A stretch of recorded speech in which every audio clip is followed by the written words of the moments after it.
Hello friends, तो मैं अभिजीत कुमार दुबे समृद्धि IAS के यूट्यूब चैनल पे आप सभी का स्वागत करता हूं, अभिनंदन करता हूं दोस्तों। और महत्वपूर्ण मुद्दे और महत्वपूर्ण बात के साथ आया हूं कि TR4 का क्या होगा। अब TR4 का क्या होगा।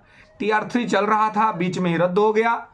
चुनाव सामने है, चुनाव को लेकर के यूपीएससी का जो 2024 का प्री होना था उसका डेट पोस्टपोन्ड हो गया, उसको आगे कर दिया गया। तो अब क्या TR3 जो लंबित है वो हो पाएगा, और TR3 लेट होगा तो TR4 कब होगा। TR4 जो अगस्त में प्रस्तावित था, तो क्या अगस्त में TR4 हो पाएगा, क्योंकि अब तो TR3 में ही काफी समय लगने वाला है। तो दोस्तों मैं आपको ये बताना चाहता हूं कि देखिए, TR3 की जो परीक्षा है ये जुलाई से पहले नहीं हो पाएगी, ये ध्यान रखिएगा।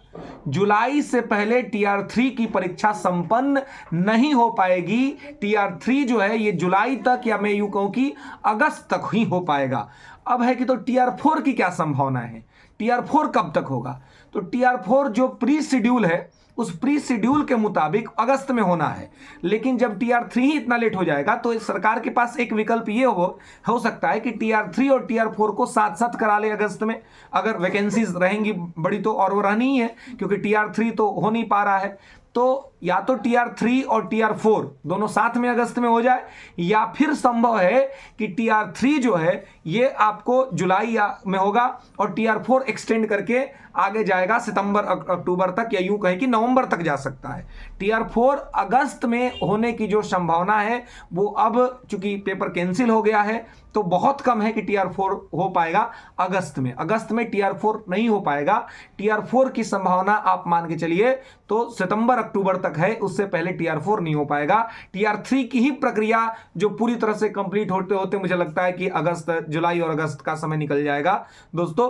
तो इसलिए जो भी हमारे फ्रेशर कैंडिडेट हैं, TR4 की तैयारी करने वाले जो विद्यार्थी हैं, या TR3 में भी जिनका पेपर कैंसिल हो गया है, जो अभी एग्जाम नहीं दे मतलब एग्जाम दिए थे लेकिन पेपर कैंसिल हो गया है और फिर से देना है, तो मैं उनको कहूंगा कि बिल्कुल भी आप निश्चिंत मत होइए, आप आराम मत करिए, क्योंकि आपका तो एग्जाम होना ही है ना। और इस दफा जो कोई गलती हुई है, जो कहीं पर कुछ कमियां रह गई हैं, तो उन कमियों को, उन गलतियों को सुधार करके आपको बेहतर तैयारी करना है, जिससे कि आगे किसी तरह की कोई दिक्कत ना हो। और आप, जैसे कि हमने देखा था 6 to 8 में हमने देखा, 6 to 2 में 8 में हमने देखा कि जो 68 के जो विद्यार्थी पेपर देने गए थे उनसे 11-12 का सवाल, मतलब वर्ल्ड हिस्ट्री, जैसे हिस्ट्री सेक्शन में वर्ल्ड हिस्ट्री का सवाल बहुत ज्यादा पूछ लिया गया था, पॉलिटी में वर्ल्ड पॉलिटिक्स थ्योरी बहुत ज्यादा पूछ लिया गया था पॉलिटिकल साइंस में। तो ऐसे अब आपको एक अनुमान लग गया है कि बीपीएससी क्या करने वाली है। तो चूंकि आपको समय मिला है, लक बाई